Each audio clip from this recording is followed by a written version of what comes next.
Όμορφες αγάπες μου, καλώς ήρθατε σε άλλο ένα βιντεάκι ύστερα από ζαμάνια και χρόνια. Τώρα αυτό το τίτλο παίζει να τον ακούσετε 2-3 φορές στα επόμενα βίντεο, γιατί έχω ετοιμάσει μερικά και ό,τι να είναι έχω να βάσω καιρό, οπότε για να είμαι into the topic θα ακούτε λίγο πολύ την ίδια παπάντζα. Επομένως, καλώς ήρθατε και πάλι αγάπες μου. Και τώρα παίζει να έχω παίξει και scam τίτλο, αλλά δεν θα μιλήσουμε για 3 κλασικά νομίσματα, 5 κλασικά νομίσματα για να μπείτε σε κρυπτο, αλλά 5 μετοχές οι οποίες αυτή τη στιγμή χτίζουν DATS, Digital Asset Treasuries, και κατά την άποψή μου είναι το επόμενο trend στα κρυπτο και πιο εύκολα διατηρήσιμο και γενικότερα σαν narrative μπορεί να ακουστεί πολύ καλύτερα στα αυτιά του μέσου επενδυτή, πέρα από κρυπτο και λοιπά που είμαστε εμείς οι degens ή δίχως μέλλον, και σε μεγαλύτερες λίγες που είναι Wall Street και όλα τα συναφή. Γενικότερα investors από funds και χίλια δυο. Επομένως, lock-in, ξέρω εγώ τι λένε, και πάμε να δούμε τις 5 αυτές μετοχές αγάπες. Βασικά, άκυρο, το ξανασκέφτηκα, δεν θα σας πω τα 5 κατευθείαν, θα σας πω για ποιο λόγο θεωρώ ότι τα DATS είναι ένα από τα πιο δυνατά narratives αυτή τη στιγμή, και για ποιο λόγο επίσης θεωρώ ότι είναι ένα leverage play, όπως έχω πει και σε προηγούμενα βίντεο, και τα meme coins, ότι αντί να πάρω με leverage να ανοίξω position στο Solana π.χ. και στο Ethereum, προτιμώ να μπω στα meme coins, το οποίο τι πάει να πει ότι άμα κάνω 2 επί το Ethereum, το Dogecoin θα κάνει 4 επί. Αυτό σε θέμα market cap. Επομένως, αντί να παίρνω ένα 2 επί leverage και να κινδυνεύω να fall liquidation, δηλαδή ρευστοποίηση, άμα πέσει 50% η τέτοια, το position, η τιμή του crypto, προτιμώ να πάρω ένα meme coin, το οποίο για να μηδενιστεί το budget μου και να φάω ρευστοποίηση, πάει να πει το market cap του συγκεκριμένου meme coin, π.χ. του Dogecoin όπως ανέφερα, πρέπει να πάει στο 0. Επομένως, πώς τα DATS είναι αυτό το leverage play το οποίο αναφέρω σε σχέση τουλάχιστον όπως είναι η σχέση βασικά ανάμεσα σε Dogecoin, Ethereum, SIBA με Solana, Bonk με Solana και όλα τα υπόλοιπα. Αγάπες, είναι πολύ απλό. Όλες αυτές οι εταιρείες, βασικά η πιο κλασική περίπτωση εταιρείας είναι MicroStrategy. Τι κάνουνε? Αν παρατηρήσετε, θα βάλω και εδώ πέρα το γράφημα να το δείτε κι εσείς, τι παίζει. Για κάθε 2 επί του bitcoin, τώρα δεν το έχω μπροστά μου, συμπαθάτε με άμα λέω βλακής, θα το δούμε μαζί στο διάγραμμα, η MicroStrategy κάνει ένα 2 επί έξτρα, δηλαδή ένα 4 επί συνολικά. Αυτό. Και τι κάνει η MicroStrategy? Η MicroStrategy και καλά παλαιότερα ήταν για λογισμικά και χίλιες δυο βλακίες, αλλά δεν μας ενδιαφέρει. Είναι κυρίως εταιρεία κρυπτο. Και τι κάνει? Απλά επενδύει στο bitcoin. Μαζεύει λεφτά από convertible notes, όπως έπαιξα στο παρελθόν, είτε κόβει νέα κομμάτια από τη μετοχή της, τα δίνει σε investors, μαζεύει και άλλα λεφτά, και τι κάνουνε? Πάνε και αγοράζουν bitcoin, καθαρά και μόνο bitcoin. Ωστόσο, άμα δείτε η τιμή της MicroStrategy σε σχέση με το bitcoin, δεν είναι το ίδιο επί. Από το bottom δηλαδή, όπως βλέπετε, μέχρι του bitcoin μέχρι το peak που βρισκόμαστε τώρα, τα επί είναι ενδιαφέρουν. Τώρα ξαναλέω, δεν το έχω μπροστά μου, οπότε δεν θέλω να πω ακριβώς το νούμερο, αλλά θα το δείτε μαζί θα το δούμε μαζί παρέα αγάπες, στο edit. Εσείς στο live, εγώ στο edit. Τώρα, γιατί σας αναφέρω τη MicroStrategy? Η MicroStrategy λοιπόν είναι μια κλασική περίπτωση DATS, Digital Asset Treasuries, ξαναλέω. Και τι κάνει ο κόσμος? Παρά το γεγονός ότι η MicroStrategy δεν έχει κανένα λόγο να παίρνει μεγαλύτερο επί από το ίδιο το bitcoin, είναι θέμα narrative και trend. Αυτό δεν είναι κάτι άλλο. Δηλαδή, ούτε πλέον βγάζει λεφτά κάπου σε MicroStrategy με κάποιο δικό της product, έτσι ώστε να λέμε, δηλαδή είναι που είναι και γάμο τις εταιρείες, βγάζει και έξτρα λεφτά επειδή επενδύει στο bitcoin. Όχι, απλά επενδύει στο bitcoin. Και να βγάζει κάτι είναι εξευτελιστικά μικρά τα revenue από τις άλλες πηγές εισοδημάτων, που δεν θυμάμαι να έχει και άλλη. Μιλάω τώρα βλακίες, όποιος θέλει μπορεί να κάνει το ψάξει. Δεν έκανα ολόκληρο τέτοιο για τη MicroStrategy στο συγκεκριμένο βίντεο, απλά το λέω σαν παράδειγμα. Επομένως, όλο αυτό το extra επί σε σχέση με το bitcoin που παίρνει MicroStrategy μπορεί να μην δικαιολογείται σε λογικά πλαίσια ενός μέσου επενδυτή, αλλά επειδή εμείς είμαστε λίγο ροντόβολα και degens, απλά ανεβάζουμε την αξία υποθετικά. Δεν είναι ότι αξίζει MicroStrategy να έχει μεγαλύτερο market cap, δεν κάνει κάτι τρομερό, απλά το ανεβάζουμε υποθετικά. Επομένως, αυτό είναι ένα πολύ κλασικό παράδειγμα DAT, όπως είπα. Τώρα, κλείνοντας αυτή την παρένθεση, και το κύριο αυτής της παρένθεσης, το πόρισμα τέλος πάντων, το κατακάθι να το πω έτσι, είναι το γεγονός ότι βοηθάει το narrative για έξτρα επί. Γίνεται leverage play λόγω του narrative. Αυτό. Όπως είναι και τα meme coins, ξανά είπα προηγουμένως, αλλά στην προκειμένη τα meme coins θέλουν ένα μικρότερο επί να κινηθούν, είναι και meme, είναι άλλο είναι χιλιάδιο άλλα στη μέση. Στην προκειμένη περίπτωση η MicroStrategy δεν κάνει τίποτα άλλο. Αυτό. Τώρα θα δούμε εταιρείες, ωστόσο, οι οποίες έχουν κανονικά products, κάνουν δηλαδή, ασχολούνται με το τομέα τους, όποιος είναι ο τομέας τους, και ταυτόχρονα επενδύουν γιατί θέλουν να έχουν σαν treasury στην άκρη καβάτζα κάποια κρύπτο.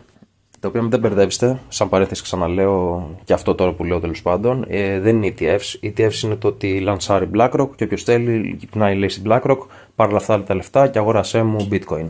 Αυτό. Τα συγκεκριμένα είναι εταιρείες οι οποίες βάζουν ένα μέρος της αφροφυλάκιου τους σε κάποιες συγκεκριμένες μετοχές, παύλα κρύπτο. Αυτό είναι τελείως διαφορετικό. Τα αγοράζουν δηλαδή για την πάρτι τους, δεν τα αγοράζουν σε τέτοιο, στο όνομα ενός τρίτου. Καταλαβαίνετε, είναι καθαρά δική τους επένδυση. Λοιπόν, αγάπες, για να μην το παραλαπιπάω πολύ, πάμε να δούμε τις 5 αυτές μετοχές. Πρώτη και κύρια. Θα το πάω από θέμα market cap λίγο πολύ, από τη μεγαλύτερη στη μικρότερη. Πρώτη και κύρια λοιπόν, Bitmain, Immersion Technologies. Η οποία τι είναι μια εισηγμένη εταιρεία υποδομών blockchain με έδρα το Las Vegas, η οποία ξεκίνησε ως εταιρεία εξόρυξης bitcoin, mining δηλαδή, και παροχής υπηρεσιών φιλοξενίας που λέμε hosting. Αλλά έχει πλέον ενσωματώσει και στρατηγική διαχείριση κρυπτοαποθεμάτων σε Ethereum και BTC. Δηλαδή, εγώ θα το διαβάζω από το ChatGPT, συμπαθάτε με, για να ξεμπερδεύω, να μην σας λέω τώρα παποροφιλοσοφίες δικές μου. Αυτό, να είμαστε straight to the point. Επομένως, ξεκίνησε, κυρίως γενικότερα ήταν μια εταιρεία η οποία είχε παρεδώσει, πολύ παρεδώσει, και η βασική της business ήταν χτισμένη πάνω στο blockchain, γενικότερα στα κρύπτο. Και τώρα αποφάσισε απλά να κάνει και ένα digital asset treasury, το οποίο θα επενδύσει σε Ethereum και BTC. Market cap λοιπόν, αγάπες, 8,8 δισεκατομμύρια τη στιγμή τώρα που το τραβάω αυτό το βιντεάκι. Και επίσης να προσθέσω ότι ένας πολύ γνωστός δισεκατομμυριούχος, ο Peter Thiel, έχει αγοράσει μερίδιο 9,1%.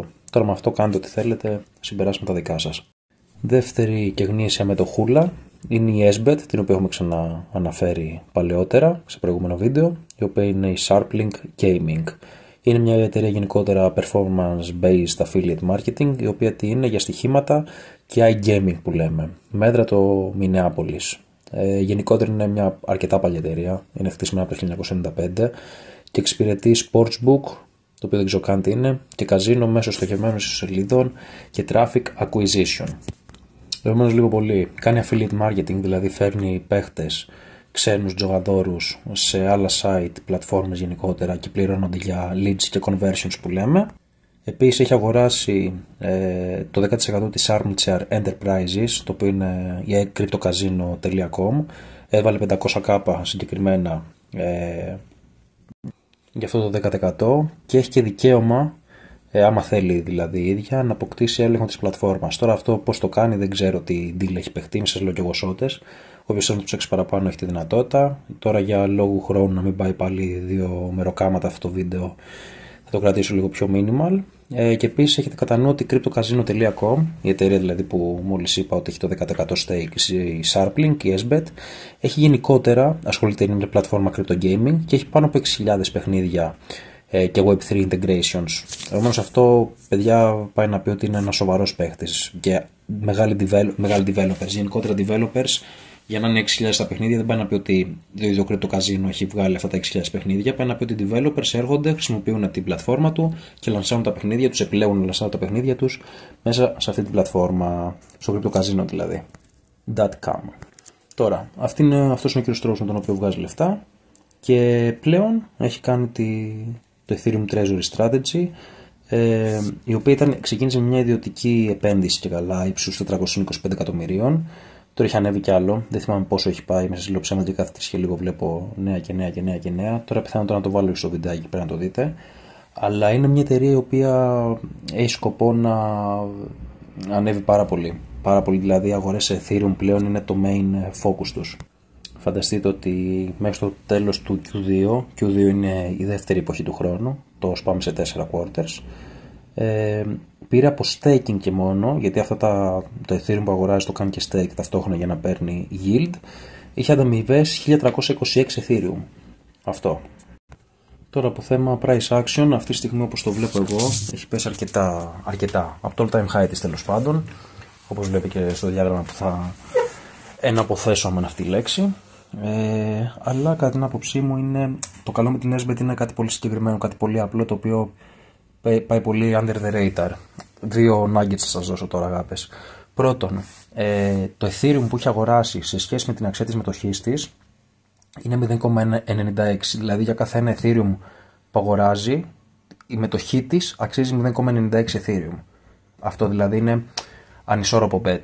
Επομένως η παπάντζα που είπα πιο πριν για πόσα είπα, 425 εκατομμύρια, ήταν μάλλον το πρώτο. Ήταν ιδιωτική τοποθέτηση, όπως είπα, ύψους 425 εκατομμυρίων, και τα υπόλοιπα ήταν γενικότερα funds τα οποία μαζέψαν από κάποια seed rounds. Στην προκειμένη νομίζω τώρα είναι γύρω στα 3,2 δισεκατομμύρια market cap αξία.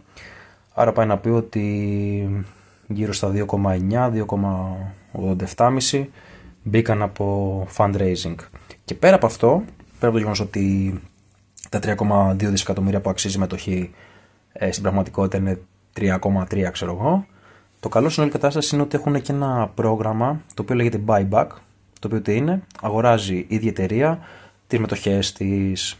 Τώρα δεν νομίζω να τις κάψει, μην πω βλακεία, απλά καταλήγει να έχει μεγαλύτερο μερίδιο αυτό. Και το καλό είναι ότι από τη στιγμή που δεν θα πουλάνε, το supply and demand, το demand θα αυξάνεται, το supply θα μένει ίδιο, ίσα θα πέφτει από τη στιγμή που θα αγοράζει η ίδια τις μετοχές της.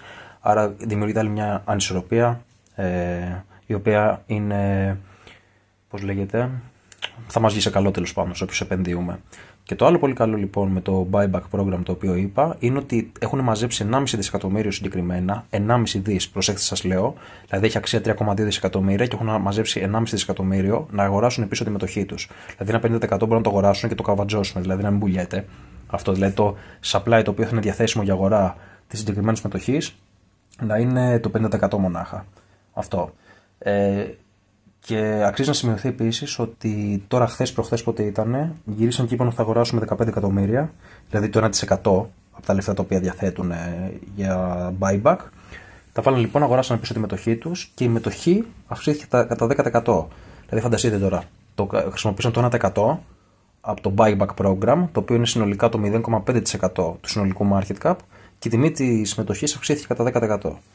Αυτό. Ό,τι θέλετε κάντε με αυτή την πληροφορία, αγάπες. Απλά καταλαβαίνετε το μέγεθος τέτοιων tokenomics που λέμε. Αυτό. Δηλαδή η λειτουργικότητα πίσω από τη συγκεκριμένη μετοχή, κατά την άποψή μου, είναι one of the best. Αυτό. Αλλά παραμένει προσωπική άποψη. Μπράβο. Μια που το είπα, στην προκειμένη να πούμε το κλασικό ότι δεν είμαι financial advisor. Ναι, μην με ακούτε, μην κάνετε, μην ράνετε. Αυτό. Απλά τα λέω για να τα ακούω εγώ, αγάπες. Αυτό. Επομένως, ολοκληρώνοντας λοιπόν και με την SBET, πάμε να δούμε την τρίτη μετοχή την οποία πιστεύω ότι εδώ αλλάζουν τα πράγματα. Από οι επόμενες τρεις που θα μιλήσω, μιλάμε για επενδύσεις σε κρύπτο τα οποία δεν είναι κλασικά Ethereum BTC, είναι λίγο πιο high leveraged plays, πιο high risk τέλος πάντων. Επομένως, without further ado, η επόμενη μετοχή στην οποία αναφέρομαι, αγάπες, είναι η Sonnet Therapeutics, πώς λέγεται, η οποία σαν εταιρεία βγήκε νέο τέλος πάντων ότι θα γίνει συγχώνευση με την Rorschach, πώς λέγεται δεν ξέρω, ναι, η οποία τι είναι μια εταιρεία η οποία δεν έχει κάποιο είδος revenue, απλά ολοκληρώνει deals. Αυτό τώρα τι κατά κάνει δεν ξέρω μεταξύ μας, αλλά αυτό. Η Sonnet απ' την άλλη είναι μια εταιρεία η οποία έκανε γενικότερα έρευνες πάνω στον καρκίνο και αυτό, τη φαρμακευτικό γενικότερα. Αλλά τώρα θα συγχωνευτούν και θα γίνουν οι Hyper Liquid Strategies, πώς το λένε. Επομένως, όπως καταλαβαίνετε και από το όνομα, πάει να πει ότι θα επενδύσουν στο Hype Token, Hyper Liquid, το DEX, το οποίο φαντάζομαι όλοι θα γνωρίζετε, τη Centralized Exchange. Και συγκεκριμένα έχουν βγει και ανακοίνωση ότι θα επενδύσουν 583 εκατομμύρια δολάρια πάνω σε αυτό. Τώρα, η Son, αυτή τη στιγμή που το ηχογραφώ αυτό το παπάτζι, έχει market cap 22 εκατομμύρια. Αυτό πάει να πει, μάγκες μου, ότι άμα ρε μπρο μου είναι 22 εκατομμύρια και πάνε να επενδύσουν 600 εκατομμύρια σχεδόν, πάει να πει ότι εντάξει, κάναμε ένα 30 επί χθες. Αλλά δεν είναι ακριβώς έτσι, γιατί άμα συγχωνευτούν, η Rorschach αυτή έχει αξία και καλά, δεν είναι στο τέτοιο, μην το ψάξετε ότι τέτοιο, μη σας λέω βλακίες, δεν υπάρχει στο S&P και Nasdaq, είναι εταιρεία που είναι private νομίζω, αλλά φημολογείται γύρω στα 888 εκατομμύρια αξία. Τώρα από raises που έχει κάνει και χιλιάδιο άλλα. Τώρα τι ισχύει δεν ξέρω σίγουρα κι εγώ και κανείς μας από τη στιγμή που δεν έχει παρεδώσει με τον CEO αυτής της εταιρείας τέλος πάντων. Αλλά άμα τα παντρέψουμε μαζί, μιλάμε γύρω στα 900 εκατομμύρια market cap και οι δυο τους εταιρείες. Για να αγοράσουν 600 εκατομμύρια, πάει να πει ότι θα υπάρξει αύξηση συμμετοχή τους 67%. Αυτό. Από εκεί και πέρα, κάντε ό,τι θέλετε. Πάρτε το και ξανά αυτό όπως νομίζετε, ότι είναι για παπάντζα λέω, αλλά καταλαβαίνετε αγάπες. Άμα μια εταιρεία επενδύσει στο Ethereum και παίρνει αυτά τα επί, βασικά όπως ξεκίνησα το βίντεο με τη MicroStrategy, που κάνει ένα 2 επί πάνω στο κεφάλι του Bitcoin, και τώρα η SBET κατά την άποψή μου είναι να κάνει ένα 3-4 επί πάνω στο κεφάλι του Ethereum, άρα που τώρα είναι 0,96 σε σχέση με το Ethereum όπως προανέφερα, δεν μπορώ να φανταστώ τι θα κάνει hype σε σχέση με τη hype, που είναι απλά ένα token το οποίο αξίζει 18 δισεκατομμύρια. Και είναι, ξαναλέω, ένα τόσο σοβαρό προϊόν. Δεν σας έκανα αυτό το βίντεο άμα δεν πίστευα στο hype. Δεν θα το ανέφερα καν σαν μετοχή τη συγκεκριμένη. Αυτό. Από εκεί πέρα, αγάπες, ξαναλέω, δεν είμαι financial advisor. Ό,τι πιστεύει ο καθένας σας μπορεί να κάνει. Αλλά κατά την άποψή μου, εγώ προσωπικά θα επενδύσω στη συγκεκριμένη. Όπως θα επενδύσω και στην επόμενη. Ολοκλήρωσα με τη συγκεκριμένη, οπότε πάμε και στην επόμενη, η οποία λέγεται Forward Industries, η οποία τι κάνει, αρχικά βασικά κατασκεύαζε προστατευτικές λύσεις για φορητικές συσκευές, κυρίως στον τομέα της ιατρικής τεχνολογίας. Τότε σήμερα αυτό δεν έχω ιδέα. Αλλά όπως και να έχει, τώρα γύρισε λίγο τη στρατηγική της και κοιτάζει να γίνει κυρίως εταιρεία επενδύσεων σε κρύπτο, και συγκεκριμένα μάζεψε 1,65 δισεκατομμύρια μέσω ενός PIPE, το οποίο τι είναι, Private Investment in Public Equity, δηλαδή όλοι οι προφωτισμένοι εκεί πέρα insiders, με επικεφαλής της Galaxy Digital, Jump Crypto και Multicoin Capital, η οποία τέλος πάντων, οι οποίες της δώσαν αυτά τα λεφτά για να τα επενδύσει συγκεκριμένα στο Solana. Επομένως, βασικά, σε παρένθεση, αυτή η μετοχή έχει αξία 50 εκατομμύρια. Τώρα θα μου πεις 1,65 δισεκατομμύρια, Λεωνίδα, τα βάλαμε όλα μαζί που θα φτάσει στο τέτοιο, το market cap πάλι. Και πώς θα επηρεαστούμε εμείς από αυτό το market cap. Η φάση πέντες μου είναι ότι επειδή είναι private investment που είπα in public equity, μόλις αυτά τα 1,65 δισεκατομμύρια μπουνε, πάει να πει ότι συνολικά το market cap της εταιρείας δεν θα πάει από τα 50 εκατομμύρια κατευθείαν στα 1,7 και εμείς θα πάρουμε αυτό το πόσο βγαίνει, 34 επί, θα ξεκινήσει από τα 1,7 δισεκατομμύρια. Αυτό. Αλλά όπως και να έχει, μου αρέσει το γεγονός ότι όπως η Bitmain και η SBET επενδύουν σε Ethereum και Crypto, το επόμενο πιο γνήσιο Crypto, το οποίο θα έχει και μεγαλύτερο, όπως είπα, σε σχέση με το relative strength, να το πω έτσι, όπως είπα δηλαδή 2/1 η MicroStrategy με το Bitcoin και 1/0,96 η SBET. Μ' αρέσει το γεγονός ότι το Solana, επειδή είναι ακόμα χαμηλότερο το market cap, υπάρχει πιθανότητα να πάρω μεγαλύτερο leverage, χωρίς να βάλω αυτό το leverage όπως είπα προηγουμένως, σε σχέση με την απόδοση του Solana. Αυτό. Τώρα δεν θυμάμαι τι άλλο ήθελα να θίξω, αλλά είμαι πολύ ικανοποιημένος με τη συγκεκριμένη. Ναι, αυτό που θέλω να πω βασικά είναι το γεγονός ότι εγώ αυτές τις μετοχές, τουλάχιστον στη συγκεκριμένη, τη βλέπω σαν meme coin. Και την άλλη με το hype, πώς την είπα, αυτή τη Sony τέλος πάντων, η οποία θα γίνει συγχώνευση και τα συναφή, τις βλέπω πιο πολύ σαν high risk plays. Αυτό, την SBET την βλέπω πιο κυριλαία. Είναι και το buyback program που είπαμε προηγουμένως, και γενικότερα είναι μια εταιρεία που εδώ και καιρό τώρα που την παρακολουθώ, κανένα εξάμηνο, δεν ξέρω πόσο είναι, δείχνει πολύ καλά και θετικά στοιχεία. Τώρα αυτές είναι ακόμα στη φάση που τώρα ξεκινάνε να δημιουργούνται και να γυρνάνε το focus τους πάνω σε αυτού του είδους επενδύσεων, πάνω στα κρύπτο δηλαδή. Όμως δεν με νοιάζει, δεν κοιτάζω αυτή τη στιγμή, σε αυτή τη στιγμή του ξαναλέω, να επενδύσω περισσότερα λεφτά. Το βλέπω πιο πολύ σαν meme coins. Αυτό ίσως λίγο παραπάνω σαν να επενδύω βασικά σε ένα meme coin που εμπιστεύομαι. Αυτό, όχι σε κανένα shitcoin, αλλά meme coin το οποίο εμπιστεύομαι. Επομένως, αυτό που είπα, πάρε το αναλόγως, ξαναλέω, όπως γουστάρετε. Επίσης, αγάπης, μια παρένθεση. Τώρα που τόσο κλασικά δεν ανάβασα το βίντεο, οπότε έπρεπε, και βγήκαν κάποια καινούργια νέα, μια καινούργια παρατήρηση γενικότερα που θα ήθελα να κάνω. Επίσης, συμπαθάτε για τον ήχο, το background. Απλά τύχε να είμαι στο πλοίο και αυτό, υπομονή, αγάπες. Θέλω να πω, παίζει μονάχα ένα θεματάκι με τα Dash, Digital Asset Treasuries. Το γεγονός ότι λίγο πολύ φέρνουν στο νέο Pump and Dump Scheme που λέμε τόσο καιρό με τα meme coins. Δηλαδή, θα το ανεβάσω και το γράφημα, είναι το CWD. Αυτό είναι τα αρχικά μια εταιρεία σε ένα stock στο Nasdaq, το οποίο έχει πάει να κάνει treasury γύρω από το Chainlink. Για να το πω λίγο λοιπόν, το συγκεκριμένο token πάμπαρε 18 επί σε λίγα λεπτά, δηλαδή από $2 πόσο ήταν πήγε σε 36. Και ποια είναι η φάση τώρα, ότι αυτό, όπως εκεί το γράφημα που θα ανεβάσω, άρχισε να πέφτει καταρακτωδώς μετά. Κόλλησε λίγο, ναι. Δηλαδή πάμπαραν τη μετοχή και μετά έπειτα το αφήσαν σιγά σιγά να πέφτει. Τώρα, η φάση ποια είναι με αυτό, ότι όλα αυτά τα fans θα συνεχίσουν να πηγαίνουν καλά από τη στιγμή που μαζεύουν λεφτά και επενδύουν στα κρύπτο. Απλά εδώ τώρα έφυγε και καλά το hype. Που αυτό, κατά την άποψή μου, δίνει μεγάλο, πολύ σοβαρό πάτημα σε εταιρείες που όντως έχουν μαζέψει αυτό το funding και έχουν σκοπό να επενδύσουν αυτά τα λεφτά στο κρύπτο. Να τα πάρουμε αφού έχουν ήδη τεσταριστεί. Δηλαδή, ο μόνος λόγος για τον οποίο παμπάρουν ήταν το γεγονός ότι θα αγοράσουν κρύπτο και τώρα για κάποιο λόγο έκανε fade η όλη φάση. Αλλά δεν έκανε fade γιατί άλλαξε κάτι fundamental πάνω στο stock. Το μόνο που άλλαξε είναι το γεγονός ότι εντάξει, χαϊπαριστήκαμε όλοι. Όταν πάμε να αγοράσουμε τα τέτοια, πάρουμε το funding στα χέρια μας και πάμε να αγοράσουμε, το ξανασυζητάμε. Και το ξαναπάμε μετά. Αυτό έχει γίνει και με την SBET μια-δυο φορές, με διάφορες που έχω αναφέρει σε αυτό το βίντεο. Επίσης, παρένθεση, γιατί δεν θέλω να με θεωρείτε scammer και σώτα.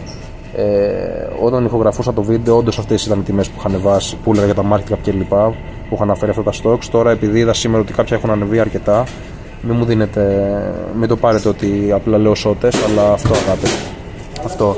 Και μια και το ανέφερα πάλι, πατάω στο προηγούμενο μου point το γεγονός ότι θα δείτε κι εσείς επανέρχονται αυτές οι τιμές. Δηλαδή το SON νομίζω σήμερα που το βλέπω ανέβηκε 50%. Έκανε ένα σοβαρό peak, ντρόπαρε πάρα πολύ, έκανε ένα correction του 75% μέσα σε λίγες μέρες και τώρα έχει αρχίσει πάλι να χτυπάει σιγά σιγά να πηγαίνει προς τα all time highs. Επομένως αυτό γενικότερα συνηθίζεται. Γι' αυτό το λόγο κιόλας θέλω να αναφέρω αυτό το τόσο σημαντικό point στην όλη κατάσταση, ότι κάποια μπορεί να φανούν σαν meme coins, pump and dump, αλλά άλλα τα οποία μαζεύουν σοβαρά τα λεφτά κλπ. Είναι ό,τι πρέπει. Και επίσης μια άλλη πολύ σημαντική παρένθεση, ότι αυτές οι εταιρείες θα πάνε καλά ανάλογα με το πόσο καλά μπορούν να κάνουν να μαζέψουν funding. Και ένας από τους καλύτερους τρόπους που κοιτάνε να μαζέψουν τώρα funding είναι μέσω convertible notes. Έτσι λέγονται και καλά, σαν δίνεις bonds και αν τους λες μάγκες σε 5 χρόνια, αν έχει πάει καλά η όλη φάση, τα ομόλογα που σας δώσαμε σε stocks τέλος πάντων, η εταιρεία τα κόβει. Αν έχει ανέβει η αξία της μετοχής, σας δίνουμε πίσω τα λεφτά μας σε μετοχές. Αν έχει πέσει η αξία της μετοχής μας, σας δίνουμε πίσω σε cash.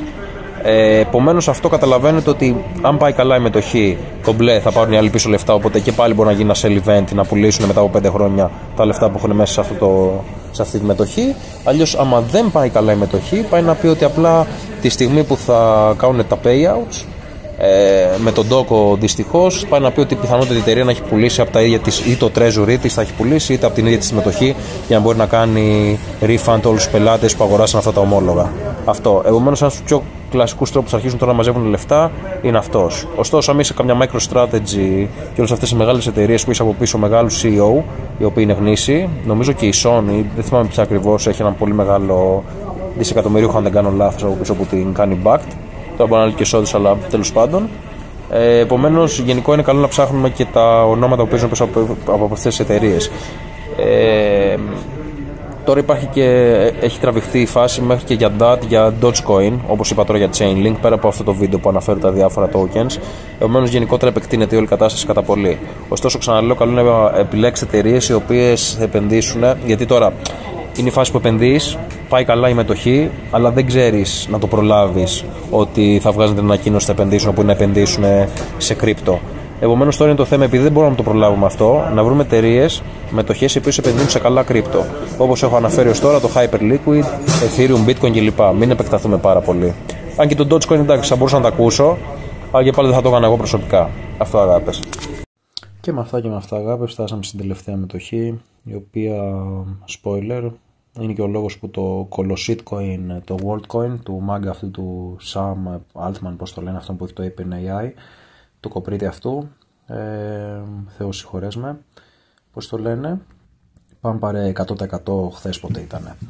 Τέλος πάντων, η μετοχή στην οποία αναφέρομαι, αγάπες, είναι η 8Co Holdings, 8, η οποία είναι μια εταιρεία διαχείρισης αποθεμάτων και συσκευασίας, που πλέον και αυτή στρέφεται, απίστευτο, σε επενδύσεις Crypto Treasury. Και συγκεκριμένα κάνανε την απίστευτη μαγιά, από ό,τι φαίνεται, τα τσακάλια μας, να επενδύσουν 250 μοίρια, να μαζέψουν 250 μοίρια, να επενδύσουν στο μεγαλύτερο shitcoin αυτού του πλανήτη, το WorldCoin. Και όλος που το λέω shitcoin είναι γιατί με πιάνουν τα ηθικά μου και εκνευρίζομαι.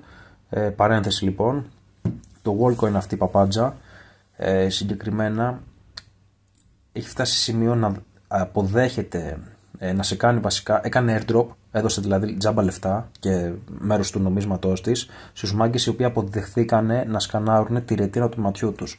Δηλαδή, άμα ήθελες δηλαδή να χρεωθείς στο dark web και εγώ δεν ξέρω πώς κατάθεσαι να χρεωθείς, τι πιο άξιο από το να δώσεις το data της ίδιας της ρετίνας του ματιού σου. Τώρα αυτό, τέλος πάντων, μην το πάω στο τέλος συνωμοσίας, απλά εμένα με εκνευρίζουν κάτι τέτοια και θεωρώ ότι το Worldcoin σαν Worldcoin γενικότερα σαν νόμισμα είναι ό,τι χειρότερο.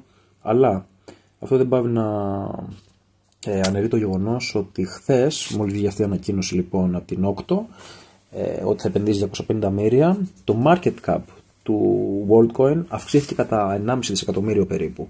Τώρα φανταστείτε ότι βγαίνει ένας παπάντζας από εδώ.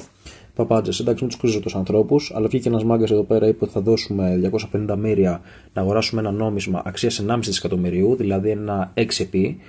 Και με αυτή την, πώς να το πω, με το buy pressure, το υποθετικό buy pressure, γιατί δεν ξεκίνησε από τώρα, του 1/6, η μετοχή έκανε 2x.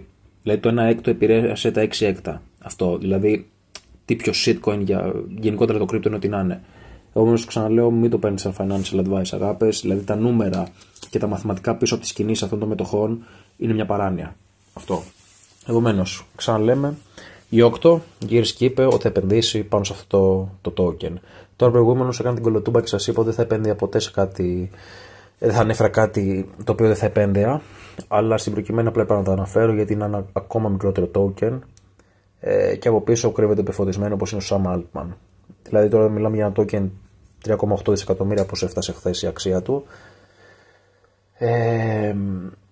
Ναι, 1,9 βασικά δισεκατομμύρια αυξήθηκε. 3,8 δισεκατομμύρια σε σχέση με το hype που είναι 18 δισεκατομμύρια αυτή τη στιγμή. Δηλαδή είναι πολύ πολύ μικρότερο. Απλά το αναφέρω γιατί ξαναλέω είναι ο Sam Altman από πίσω και δεν ξέρω αν βασικά σίγουρα θα τους σηκωθεί το ρηπαπά βραδιάτικο και θα αποφασίσουν να το πάρουν. Επομένως, απλά το αναφέρω, δεν αγοράζω το συγκεκριμένο, να το πω και αυτό. Και αν αγοράσω θα είναι η φάση το 0,5% του net worth μου. Δεν πρόκειται να κάτσω να ασχοληθώ με το συγκεκριμένο token. Απλά το λέω για όσους γουστάρουν το οτιδήποτε να πάρουν ένα bet. Καλύτερα από το να πάτε να μπείτε στο επόμενο Dogecoin, να πάτε να βάλετε σε αυτή την Octo. Αυτό αγάπες. Δηλαδή μην το πάρετε σοβαρά. Τουλάχιστον σας το λέω εγώ τι προτείνω βασικά. Μην πάρετε σοβαρά τη συγκεκριμένη μετοχή. Κατά την άποψή μου, το πιο πιθανό είναι να κάνει ένα σοβαρό επί κατά τη διάρκεια του χρόνου. Άμα κάνει ειδικά ένα καλό επί το Worldcoin, που πιθανότατα να το κάνει, αφού δεν έχει ήδη χαθεί από το πρόσωπο του πλανήτη τέλος πάντων. Αλλά αυτό αγάπες. Αυτό, δηλαδή το επί του θεωρώ ότι είναι καλύτερο από ένα shitcoin και το ρίσκο του μικρότερο από ένα shitcoin. Αλλά για ηθικούς λόγους και εγώ επειδή είμαι κολλημένος δεν πρόκειται να επενδύσω στο συγκεκριμένο. Και αν επενδύσω, θα επενδύσω πολύ λίγα λεφτά, μη σας πρίζω τα ρηπαπά ξανά και ξανά με τα ίδια. Αυτά αγάπες. Κάτω έχω ένα Telegram. Στην περιγραφή, μπείτε, τσεκάρετε το. Αυτά που λέω τώρα, άμα με αξιώσει ο Θεός να ξεμπερδέψω με το editing άμεσα και το δείτε σε μια normal ώρα κομπλέ. Αλλιώς μπείτε στο Telegram, δείτε εκεί πέρα τα ανεβάζω. Ανεβάζω διάφορα γενικότερα εκεί που δεν αναφέρω εδώ πέρα. Είτε trading analysis και διάφορα άλλα. Έχουμε και ένα μάγκα εκεί πέρα, τον MACD, ο οποίος ανεβάζει και αυτό στα γαμιστερά τα τέτοια του, τα chart του. Επομένως έχετε δύο γνήσιους εκεί πέρα κοπρίτες να ανεβάζουν τις απόψεις γενικότερα για την αγορά και κάποιους πόσους άλλους τέλος πάντων. Αυτό. Πάντα με αγάπη, αγάπες μου, ταπεινά. Μέχρι το επόμενο βίντεο. Καλή αποθεραπεία στα αυτιά σας για άλλη μια φορά. Τα φιλιά μου.